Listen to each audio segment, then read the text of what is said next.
Hey, everybody, welcome to the latest edition of the Diamond Discussion. I am your host, Demetrius Woods. Happy New Year. Welcome to season 2. We've got LSU shortstop Taylor Pleasance on the show with us today.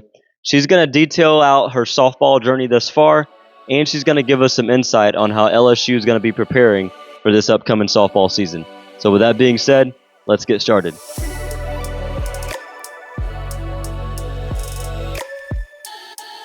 All right. So first of all, Taylor, thank you again so much for being on the show. Really excited to have you here with us. Before we go into any serious questions, kind of catch us up to speed of where you are right now as far as and it's a brand new year, obviously for you. Going in 2024 senior season right now, expectations. What does that look like right now for you guys? Yeah, we have a lot of new faces this year, especially in the infield. The past couple of years, we've mainly been adding up other places, so the infield has been like the same infield for pretty much my whole time being here.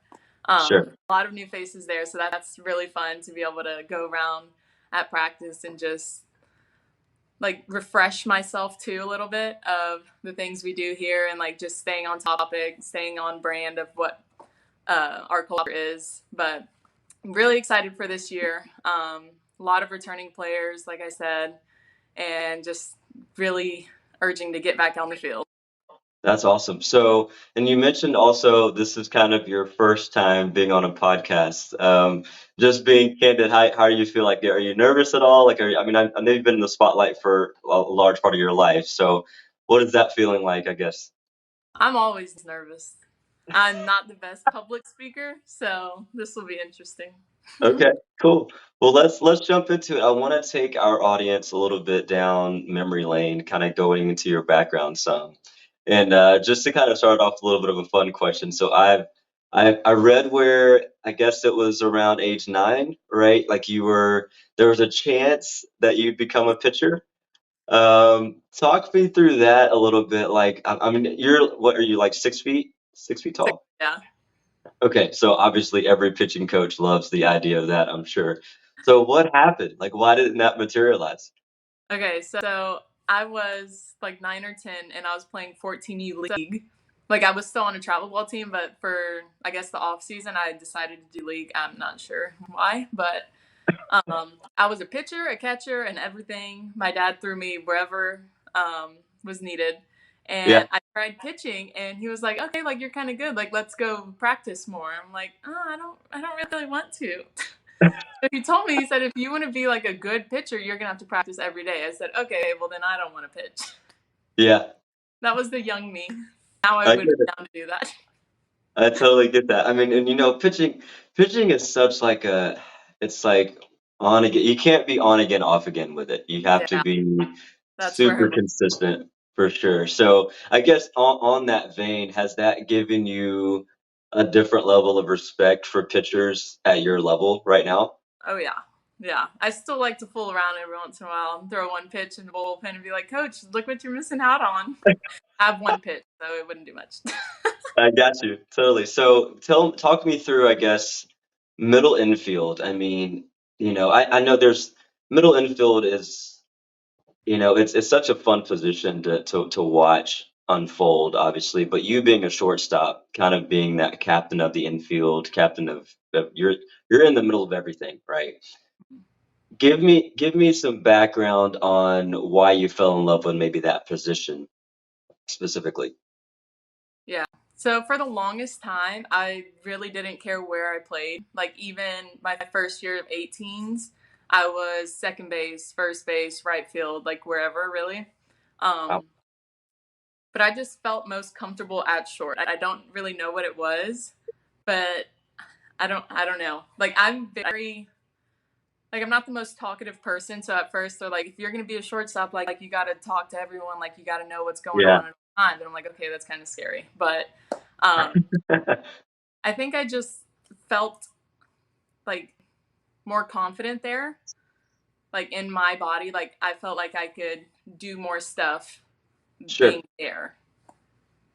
I got you. And now we're gonna jump into. I'm gonna try to pick your brain on a couple of plays. I thought of a couple of highlight plays that I've recollected. I'm a huge fan, obviously, of the team, the program, and so I've been able to gotten a chance to watch a lot of your games, obviously through LSU. I came out. I don't know, maybe I was the bad luck charm, but I came out to the couple of seasons ago. I brought my wife and daughter out. We sat out on the lawn in left field, the Florida State Supers, Yikes. and so yeah, that was a tough one, obviously. But sorry to take you back through that memory specifically. But I've watched a lot of games. I've got some better memories to share with you here shortly. But before we go through that, I want to talk about because I know a lot of people know, of course, in the softball community about the LSU softball program, Taylor Pleasance, and what you've meant to that program, obviously. But a lot of people don't really know that. I guess back in middle school, you had I guess you started an illustrious volleyball career. Talk to us about that passion. Where did that come from? I'm not sure. I picked it up because I was tall, and they're like, "Oh my god, you need to play volleyball and basketball." So I did both in intermediate school, or I guess Okay. middle school, and it started there. And volleyball was just so different from softball, and the fact that you get another chance like almost immediately. Like Oh in yeah, softball, if you get out, like you got to wait a whole time through the lineup and then try to redeem yourself or try to do it on defense, but you can't really ever control anything. sure. And for volleyball, it was like just constant, rapid, one thing after another. And I love the rush of that. Yeah. So you mentioned basketball too. So that was, did you play that through high school? No, I stopped at high school. Okay. So volleyball, you played all the way through like 12th grade? Like I talked to coach before coming here and asked her if I'd be able to do both. That Wow. obviously, but Come on, Coach Torino. So, okay, so I guess with volleyball, I mean, it sounds like you were good enough to be a dual sport athlete right in college. Like, did you get any serious offers to go play volleyball at the next level as well? no, I kind of shut it down. The later years of high school, my body started to not like my activities so much. Okay, So got I it. had to kind of pick one, stay with it, keep up with my body, not just keep running it into the ground. That makes sense, totally. So, was there ever a chance, I guess, or was there ever a period there where you were like, I'm leaning volleyball over softball at the next level?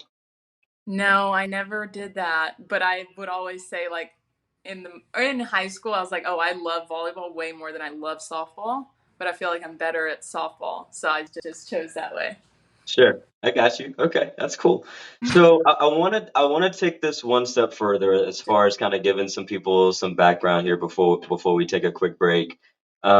Your faith. So on social media, in conversation and whatnot, like you very clearly don't shy away from your faith, which I love. Um, I guess take me through like, I know for us as athletes at times we can, praise God in the highest of highs, and sometimes we can, tend to forget about him a little bit when we're in our valleys, right? How have you been able to find that balance, so to speak, when times are tough? Yeah, that is something I still kind of struggle with from time to time. Like, still not perfect at it. But for me, I kind of think it's backwards. Like, I find myself like looking for him more in the lows rather Mm, than the highs. Because sometimes in the highs for me, I'm like, oh, yeah, this is great. And then I forget, like, yeah, going back to what got me there. right. That's So, great. So having that humbling experience, right? Kind of, yeah. you're in that direction, right? Yeah.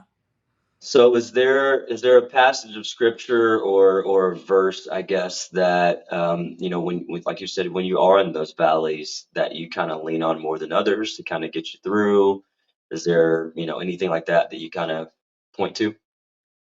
Um, Not really one specific, but every time in those moments, I have a small devotional Bible that I keep at the field. So like if I'm in that low point before the game, I'll go flip to either a random page or like the one for that date, Yeah. and just read through that, and then gets me thinking, gets me on the right track, and puts me back where I need to be. Sure, I got you. So speaking of that, are you do you guys do like are there any like team devotionals that you guys do, or is it more individual based? Like how often do you personally get into the word and hopefully even share that with others?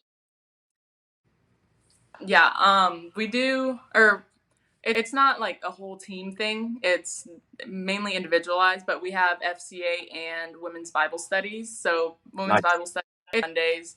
So at the beginning of the week, we have Sunday church, Monday night Bible study, and then Tuesday night FCA. So Okay. the beginning of the week will get you right every time. Sure, you're But jumping right it, in. yeah, we try to like invite people as much as we can, but we don't want to like push it on them too much. So it's really up to them. Gotcha.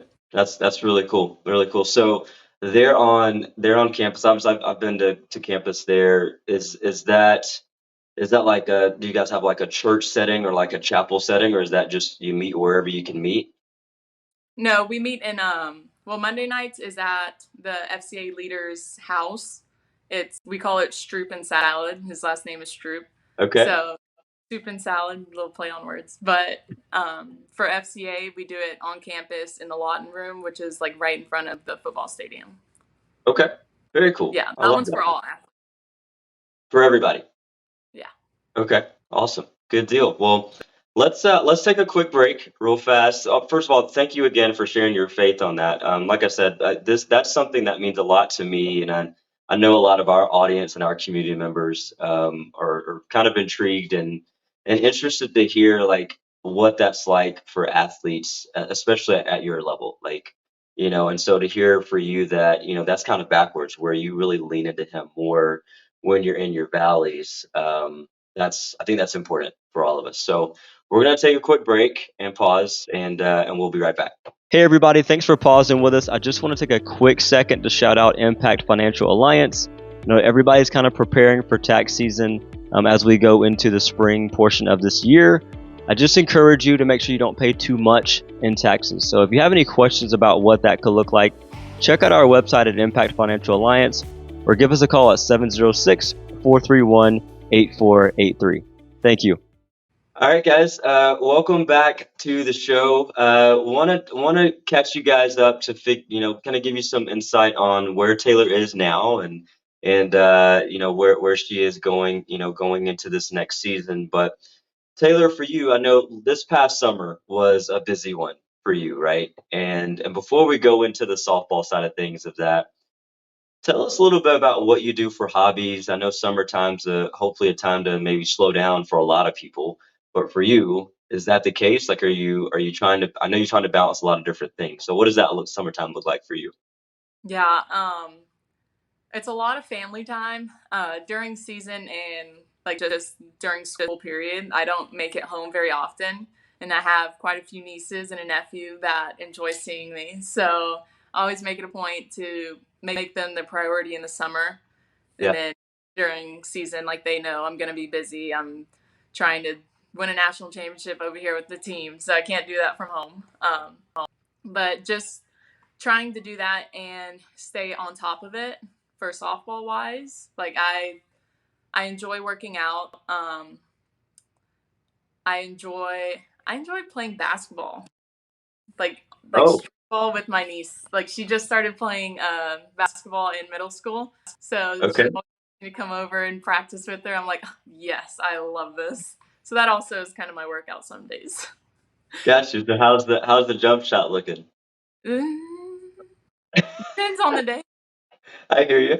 Okay, cool. So, and you mentioned home. So home for you is Texas, back in Houston, right? And Yes. I know we're gonna jump into that a little bit. I got a couple of questions for you on that front, but do you travel much, like outside of just traveling through ball? Like, are you going to the beach or like what do you do hobby wise? So lately, I've had, well, my freshman year roommate has been my roommate through all of college still. So every Nice. summer, her family goes on like 3 different vacations. So I always try to like hop in one of them.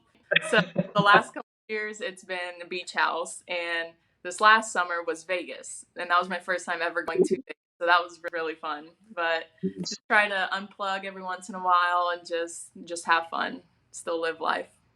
Vegas is a cool place. So I have a 4-year-old daughter, just turned 4 back in November. And so we've actually been to Vegas probably a dozen times. She's been to Vegas 3 times. Wow. Um, and believe it or not, there's a lot to do in Vegas for little ones. And people don't really think about that, as a place to go with kids, but it's a good spot. And so I actually went skydiving in Vegas. Oh my gosh. Uh, yeah. So on that note, have you done anything like that that's kind of extravagant, off the beaten path? No, I am not an adrenaline junkie at all. Like Wow. skydiving, bungee jumping, not for me. No, no go. Roller coasters, anything? I will ride a roller coaster, but I'm not doing it for fun. Like I'm doing it because other people are probably making me. Oh my gosh. Okay. So we came out to Texas.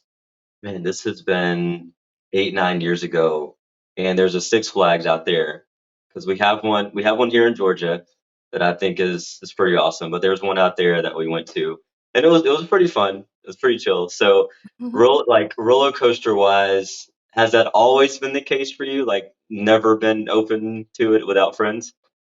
Yeah, I will not do it by myself. If I'm gonna die, I'm gonna die with somebody. Oh my gosh. Okay, that's fair. I get that. I get it. So, going on the softball side of things, going like dating back to last summer. So you were busy with our USA national team, which first of all, congratulations. That is super awesome. Thanks. Take us through. I know you guys went to Japan. You said you guys were in Japan for about a week and a half or so, but take us through that process of like being selected for the national team and then going from there. So how was that? What did that look like? Yeah, it actually started in 2019 when I made the junior national team.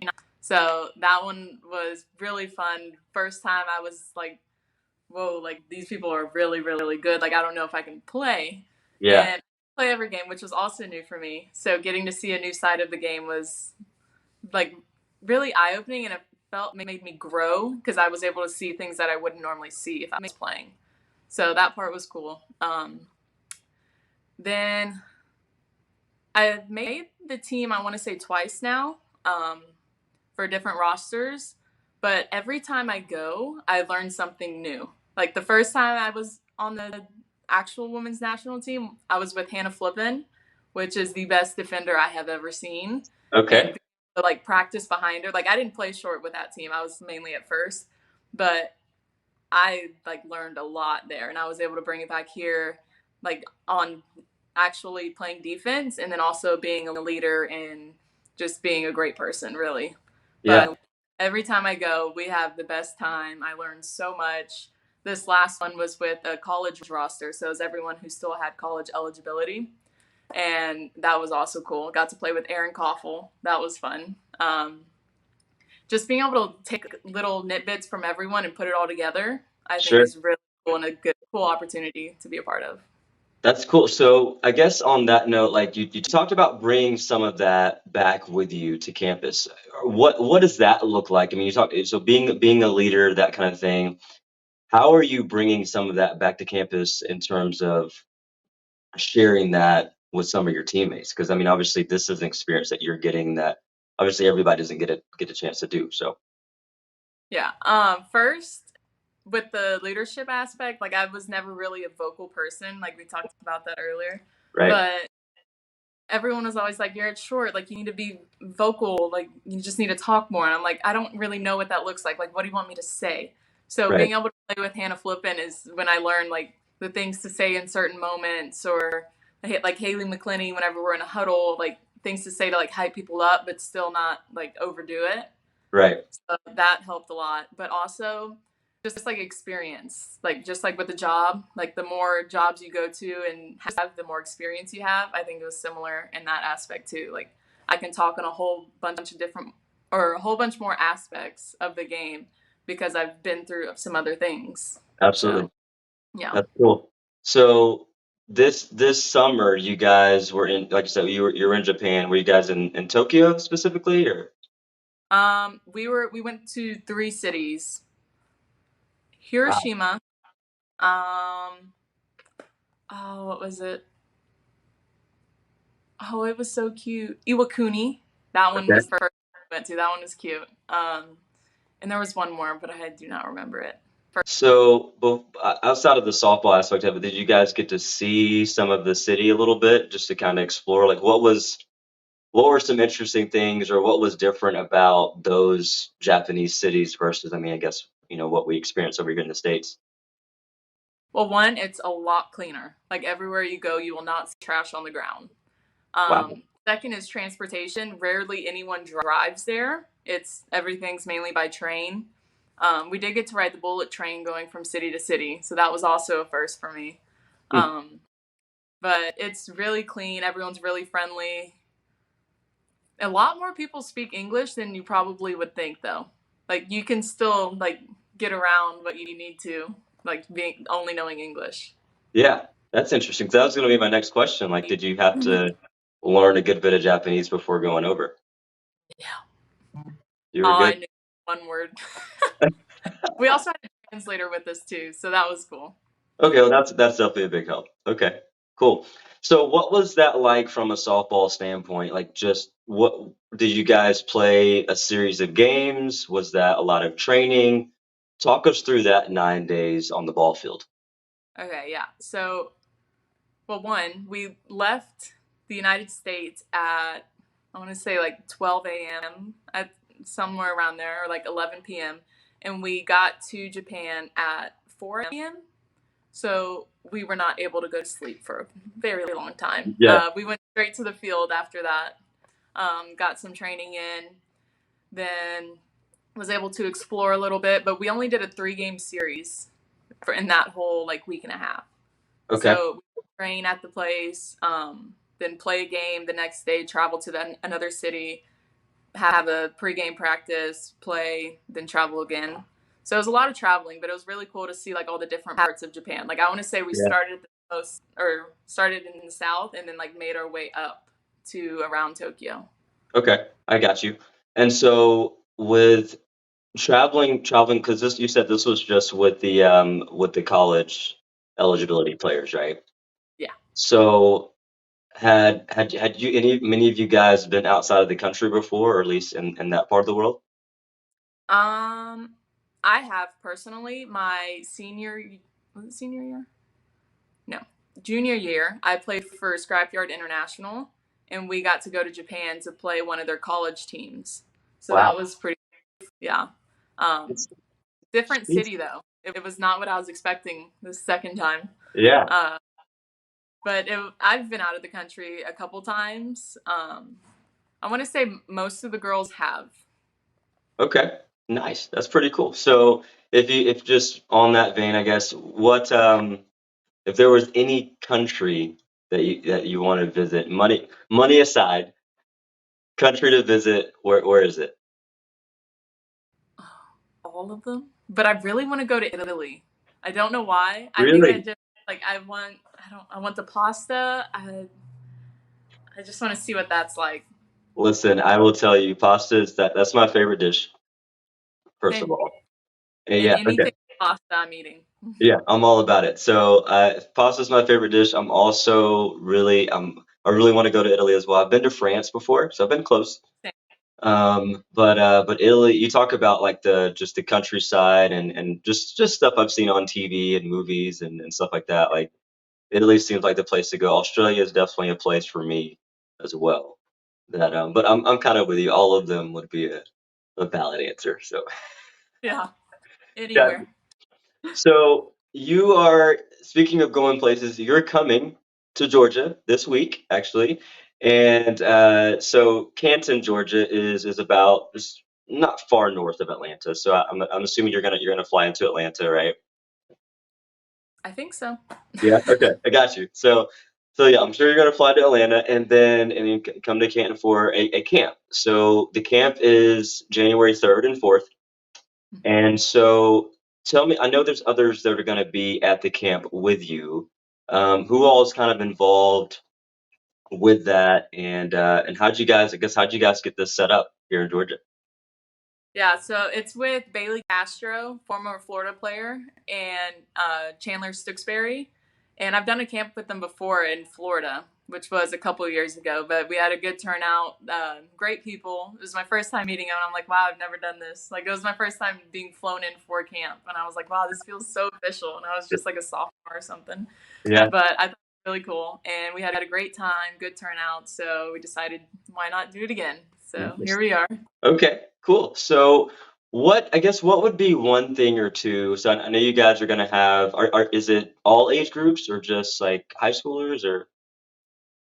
I do not remember.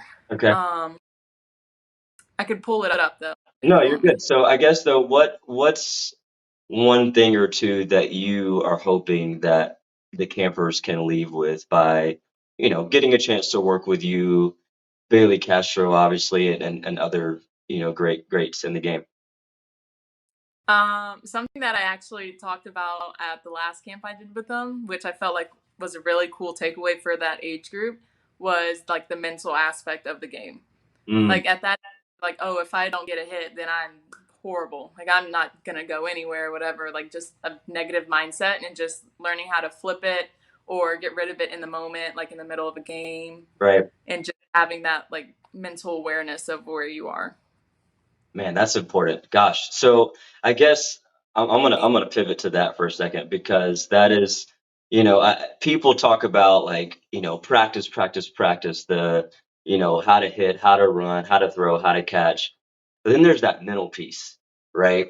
How important has that been for you in your game, right? I mean, obviously you've competed at a very high level for quite a while, obviously, but still that mental piece has to weigh on you at some point, right? Yeah. Well, we use Brian Kane, mental performance coach, is what we call him. But just having all these little things in your mind, and like I said earlier about what was it? What is that word? The experience, Yeah. like having those the little keys that he always says, like in your mind that you can go back to, and you're like, okay, like this isn't a big deal. I couldn't control that outcome. Let me just move on. Right. Um, and also in pressure situations. So we talk a lot about our breathing and our routines and releases. So I think that's a huge part of it too. Just being able to, one, recognize whenever you're in that stage and that you need a release to where you Sure. can get back on track with what you're actually trying to accomplish. So how often are you guys having those types of conversations? Well, we talk with him about twice a semester or more. Lately, we've done like leadership Zoom calls with him, so we can still like get that training and like different aspects. But every day at practice, we have a station for routines or releases or both of them, Okay. depending on what. So always trying to just instill that in you. Um, we have a list actually of everyone's releases. So the coaches know whenever we need a release and they pick it up whenever we do it. So it's kind of funny. Wow, that's cool. I love that. So speaking of coach, at which I know we'll probably she'll come up at some point in a bit, but how has it been getting to play for Coach Torino? It's been awesome. I wouldn't have traded it for the world. Um, they do a great job here of growing you as an athlete, but even more as a person.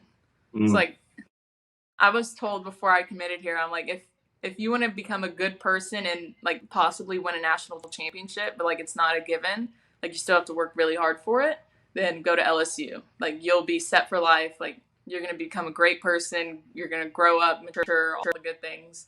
wow. Or you want to go somewhere else and just focus on winning a national championship and only be a better softball player, then go somewhere else. And I'm like, okay, like I would like to be a good person. I'm open to that. Yeah, I got you. That's cool. So to kind of pivot a little bit, because I think that, you know, to me, part of being a good person, is being able to bless other people with your presence, right? And I know that like you have a brand now, which is really cool. Not a lot of people get to say that they have a brand, which is cool. So TP17, right? Um, in my opinion, you can't have a brand, especially as a college athlete, unless you're a good person. I think that can be a big understatement, honestly, in saying that. So, but for you, what was the inspiration behind TP17 and because I know you got it going maybe a couple of years ago, right? Yeah, I started with like a couple faith-based shirts. I want to say it was three different shirts. Right. One with 17, one with compete, and another one with victory. And all the T's in the middle were a little cross. And then there was a Bible verse in the corner that went along with the word. But I started with that, started mailing it actually from my apartment. Like I had Wow. the boxes of shirts in the corner of my room. And I had to go through every order online, fill out the package, take a trip to the post office and mail everything out. And I'm like, wow, this is a lot. So then last year I found the Spring Tea website where you can like make your own stuff and just put it out there and they deal with all the shipping. I didn't get much money from that, but this past, what was it? This past fall, I was able to meet with the Cajun Trading Company, the owners of that. They came down here for a visit, and I'm like, okay, like let's meet up, let's talk about it, let's see what you're all about. So we sat down. They're also a very faith-based company, which I really enjoy because Sweet. that's one of my core values. But got to meet them, loved what they were about, and here we are. Now have a whole website with them and a whole bunch of new products. Sweet. So where can our audience members go to find new products and be able to shop with you?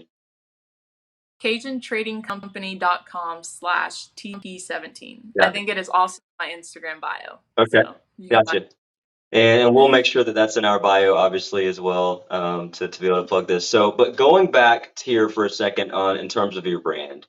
Um, so here recently, actually, I don't know if this is out in Louisiana or even Texas yet. It probably is, but the Georgia High School Association just approved name, image, and likeness for high school players here in Oh Georgia. wow. Yeah, which is, and but I think they're only one of like 10 to 12 states maybe that have launched that program. And so, which is really interesting. I've spent a couple of episodes back on season one talking about that a little bit. But for you, as a college athlete, um, I guess what are your thoughts on name, image, and likeness? I mean, obviously you're able to take advantage of it now. So, what has that been like, and how has that impacted your career thus far? So it was approved. I want to say my sophomore year or my second freshman year Yeah. after COVID. Uh, but at the beginning, I was very hesitant. I'm like, I don't want to start all this stuff and then like have a horrible year the next year, which I did anyway, so it didn't really matter. But I didn't want that to be like a distracting factor for my game. Like I didn't want it to depend. I didn't want my performance to depend on my brand, Right. if that makes sense. Like I didn't want them to go together. Like I don't want to have this cool, really big brand and then like be nothing. So I kind of like waited, see how I was gonna be, like let the waters flow a little bit, and then was like, okay, I think I'm ready to get into it a little bit more.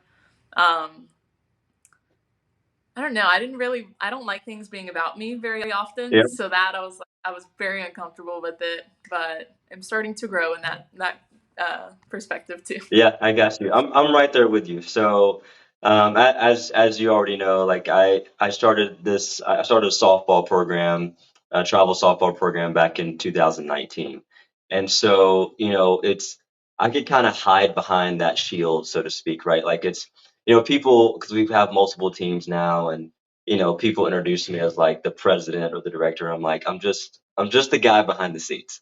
And then starting this podcast, a couple of months ago now, it's like, all right, like people see my face, you know what I mean? And it's just kind of, it's weird, a little bit. Like people see your face, they hear your voice, and you have people who are like, hey, we love your voice or we love the content or whatever. So I can totally respect what you're saying, like as far as like not making things about you, especially growing up in a team atmosphere, right, where you just kind of get to Um, be one of nine, you know. So yeah. I totally get that. So we're going to take another quick break. And when we come back, we're going to talk a little bit more about some specific softball, just some moments that you've had, even dating back to last season. And we're going to foreshadow a little bit about this upcoming season. So we'll be right back. Hey everybody, thanks for pausing with us once again. I want to take another quick moment here to shout out Flow Space. This is where we get an opportunity to film our podcast each and every single week. And this place has been built for entrepreneurs, larger businesses, smaller businesses, and everything in between. So if you're ever looking for a space to come host your meetings, have conferences, and things of that nature, check us out at goflowspace.com. Thank you. All right, guys, welcome back again to the show. Hope you've been enjoying this so far. I know I have, just getting to hear from Taylor and just all her cool stories. So we're going to talk a little about just on the softball side of things a little bit. And so, Taylor, I want to start from a softball standpoint. You grew up in Houston, Texas. Um, Very big state, a lot of things to do, I'm sure, in that area. But you grew up in Houston, grew up in Texas. Take us through that decision to choose LSU maybe over another university out in that area. Yeah, so my final three were A&M, LSU, and Oklahoma. Um, I actually came on a visit to LSU to rule it out. Like I did not want to come here. Like I didn't even know they had a softball program before I was told that I should What? come on a visit. Yeah, I know it's bad. Wow. But one of my teammates' friends, or my teammate's dad, was friends with Coach Beth's husband. So he was like, just go, like, you're going to love the people. Like, they're good people. You should just go see how you like it. And I'm like, okay, fine. My parents made me come. I was not happy about it. I'm like, I don't even want to go here. Like, whatever. And I came on my visit. And then as soon as it was done, we were driving in the car on the way back home. And I'm like, guys, I really, really liked it. Like, Wow. yeah.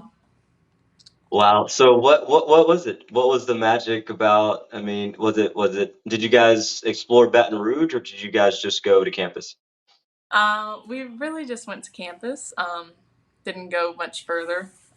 But it's the very cliche, like when you know, like you get a feel, Mhm. and you're like, wow, like I could definitely see myself being here. And it was not uncomfortable at all. Like I was very socially awkward child. So, and whenever this was happening, I was what, very young. The Yeah, first like eight, time 17, I, 18, right? I think I was 15 whenever I came on my first visit, and Oh, wow. I was like, this is the one place that I feel like very comfortable being in without anything else like around me, like making me uncomfy. So it Gotcha. was that mixture of all the coaches. Like it was a very family friendly environment. Like Coach Beth had the three girls that were very young, and I have my nieces that are also like similar ages. So I'm like, oh, it's like being at home, Yeah, like different. But yeah, it was the people here that really made the place. got you. So with that being said, so you said your first visit was when you were 15, and it was at that time that you were looking to rule it out, right? Yeah. Well, I Okay. had gone on a couple visits before that. Like I was about to commit to OU and then came on a visit here and was like, yeah, I think this is the place for me. Wow. Okay. So you knew at 15 years old basically that this is where you were going. Wow. It's where I felt the most comfortable and most at home. Yeah. That's And it that's so happened incredible. that it was the middle of the three places. A&M was 2 hours away, Oklahoma was 6, and this is 4. So I'm like, hey, middle works too. There you go. I love it. That's cool. So I guess what would you say for young girls who are going through this recruiting process? Like, obviously, you went through this at a very, very early age, and you kind of almost had it locked in going through the back half of your high school career. But what advice would you give younger players that are about to embark on their recruiting journey? I would say make a list of what you know you want and what you know like you couldn't live without. So like there's a lot of people that go really far from home who are used to being at home with their parents all the time, like where their parents do everything for them. Sure. So that might not be the best fit going far away if you're like really close to your family. Um, or like just the area, like know what you want, um, write it down, make sure that you're happy with where you're at. Right. So how important was the like because obviously like when you came on your first visit or so like you didn't know who you'd be playing with, right? Like some Yeah. people don't start their recruiting journey until maybe like senior year of high school, so it's like okay I can pull up the roster and see okay those are the freshmen, sophomores, and juniors that I'll be playing with in a couple of seasons. So I guess how important was the coaching staff, like knowing that it would be in place when you got there? Like, was that a big factor for you at that time? I would say yes, because they were what made the place feel so special. Like it was the same group minus one now, but the same group that was here then that's here now.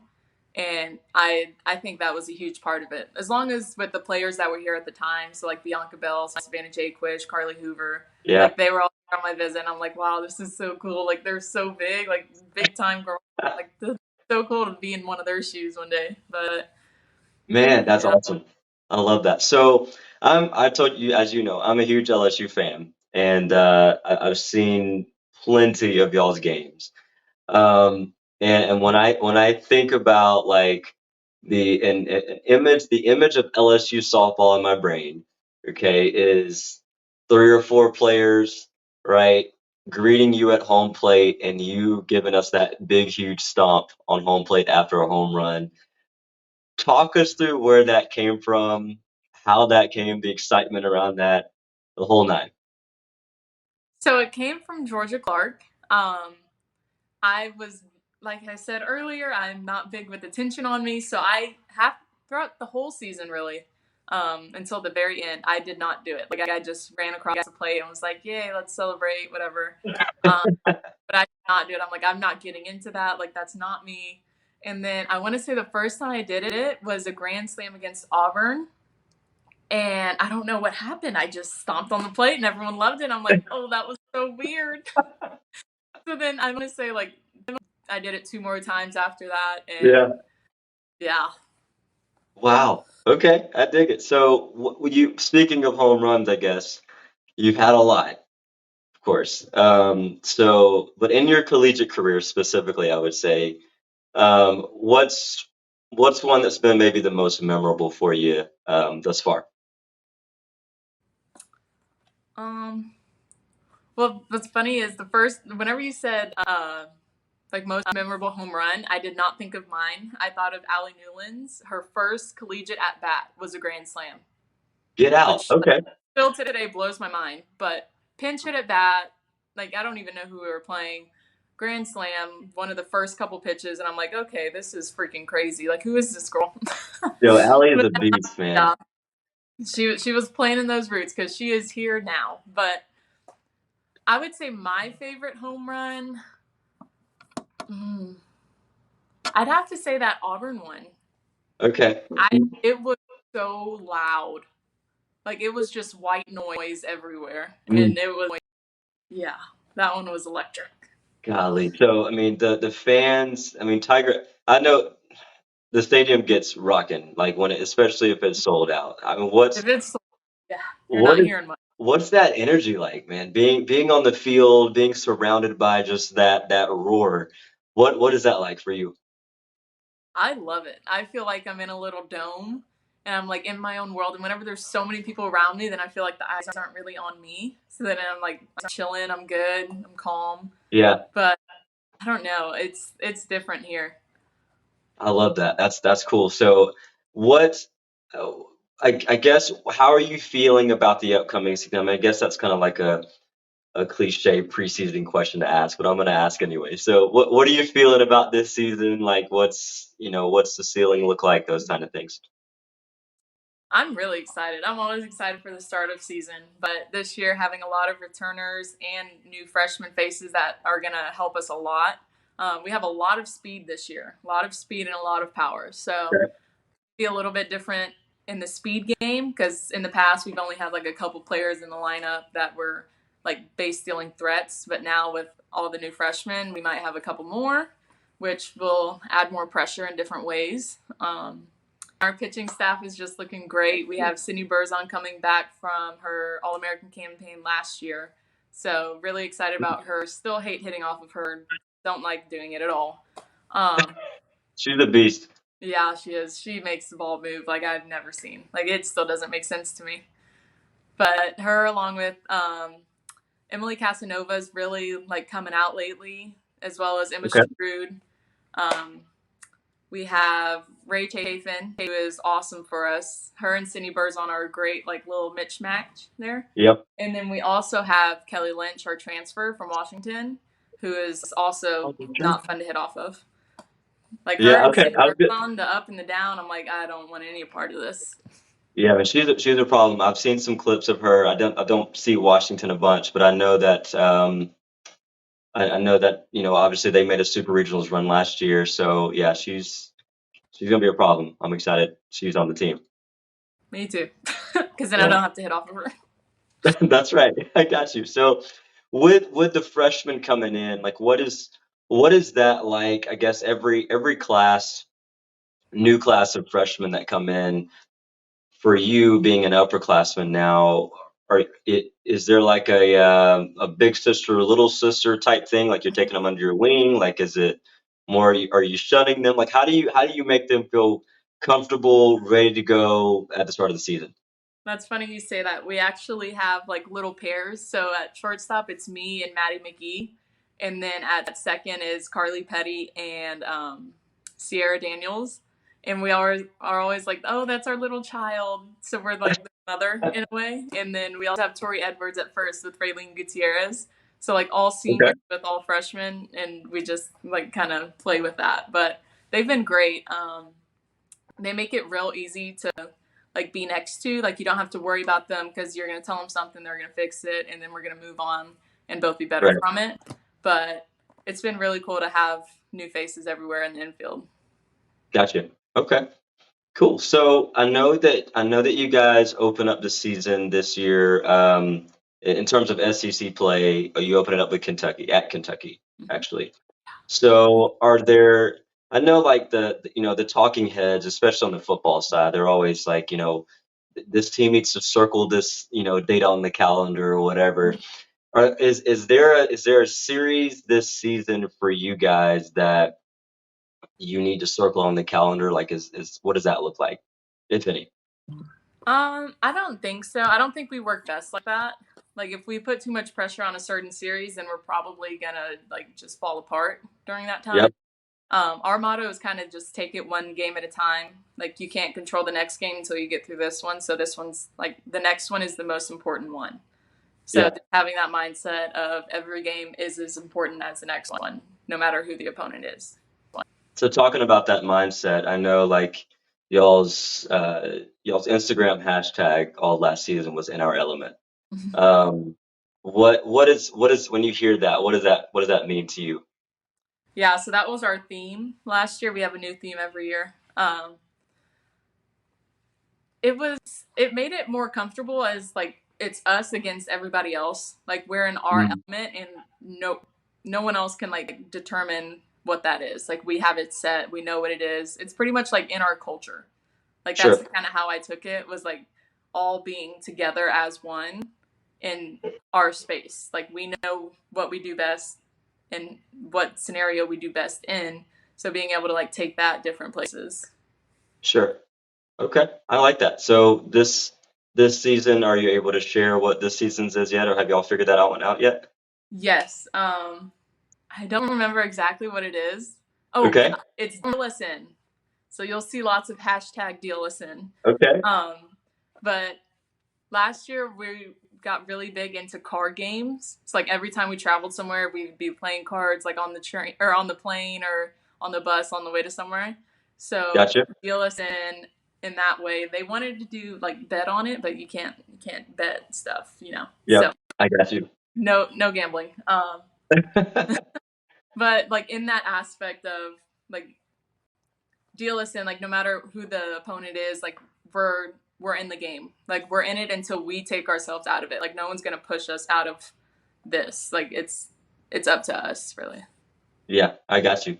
That's awesome. I like that a lot. So cool.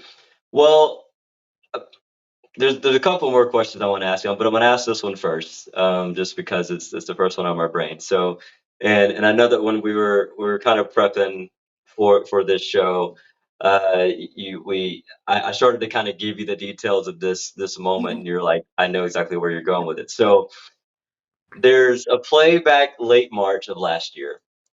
You guys are at Ole Miss. It's the bottom of the seventh, and I swear you run a mile from shortstop into foul territory.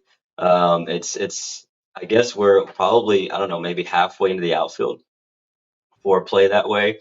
And I know a lot of coaches, especially at, my level, travel ball world, high school, before you even get into college, we're always preaching hustle, effort plays, those type of things.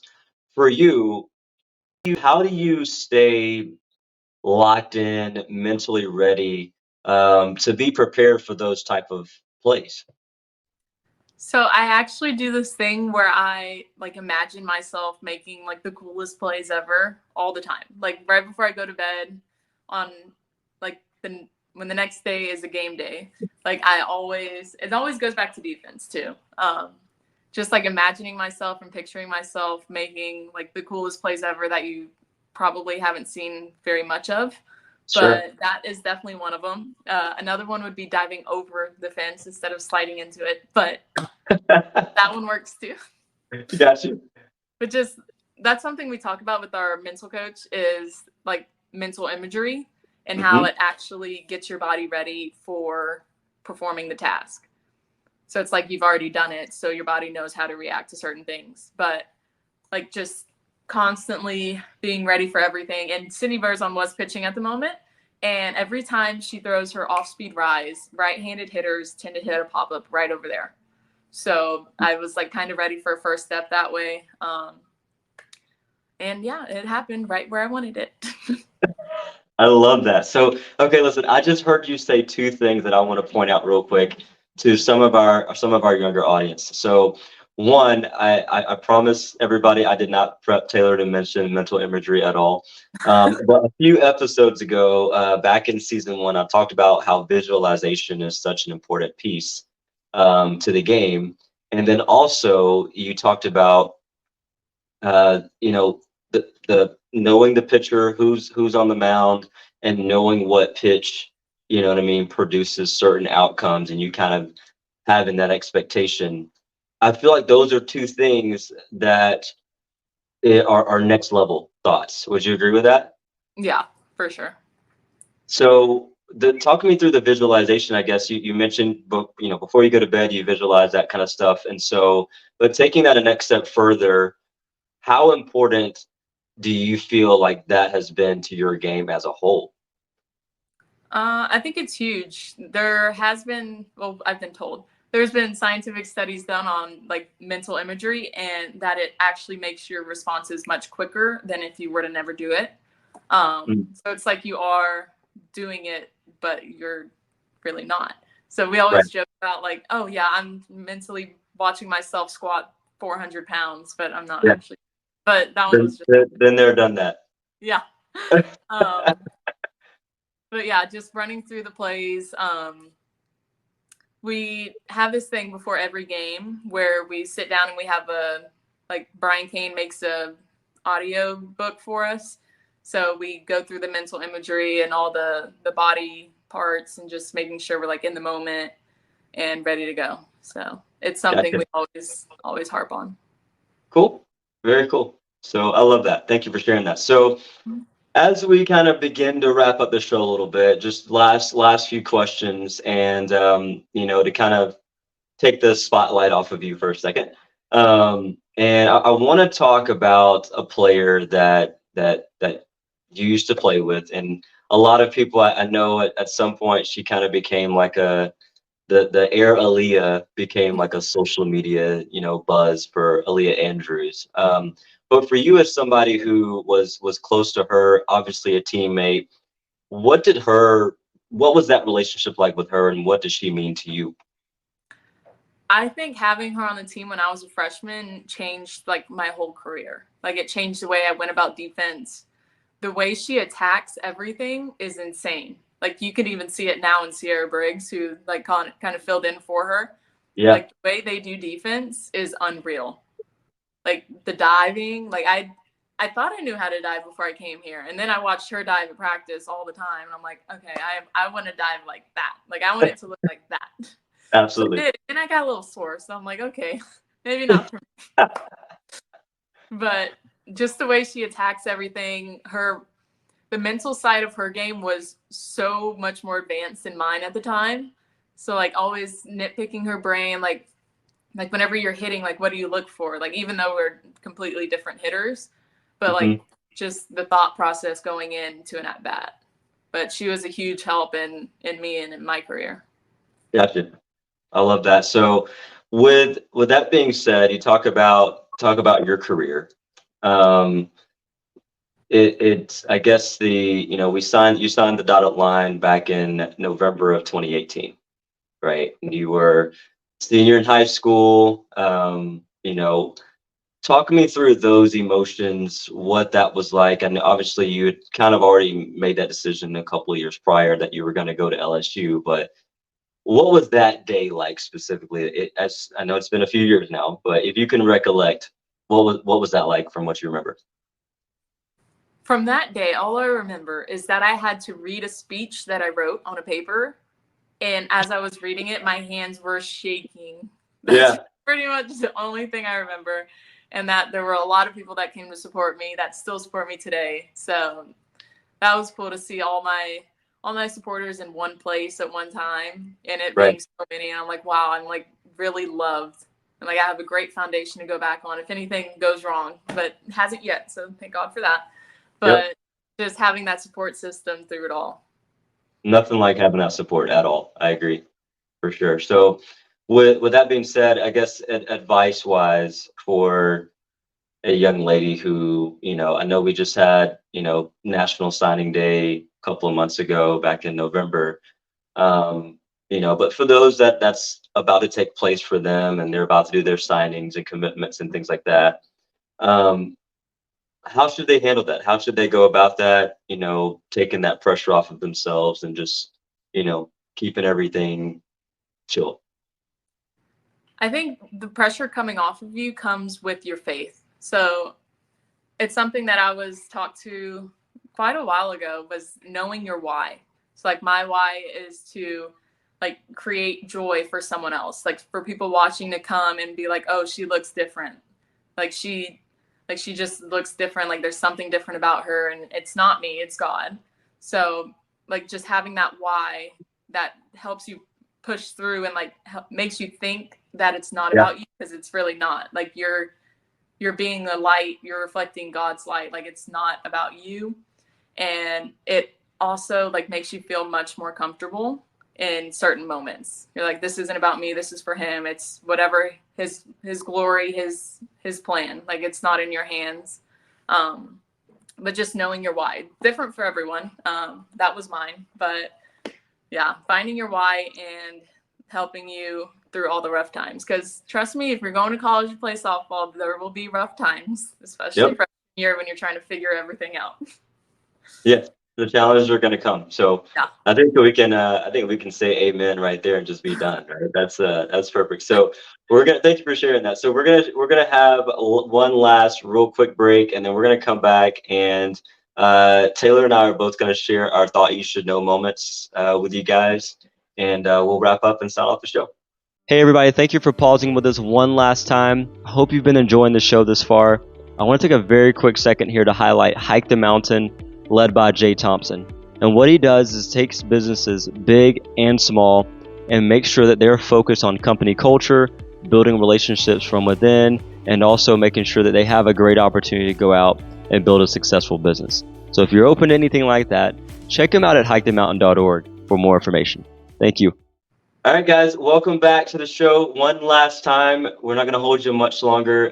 Just going to go through both of our thought you should know moments. And usually, again, this is just something that we've seen the last week or so, or something that we've seen or heard or whatever that we thought you should know. So, Taylor, if you want to maybe share yours first, and then I'll go after. Okay, yeah. Whenever you're in the recruiting process, just make sure that you find somewhere where you're comfortable being yourself.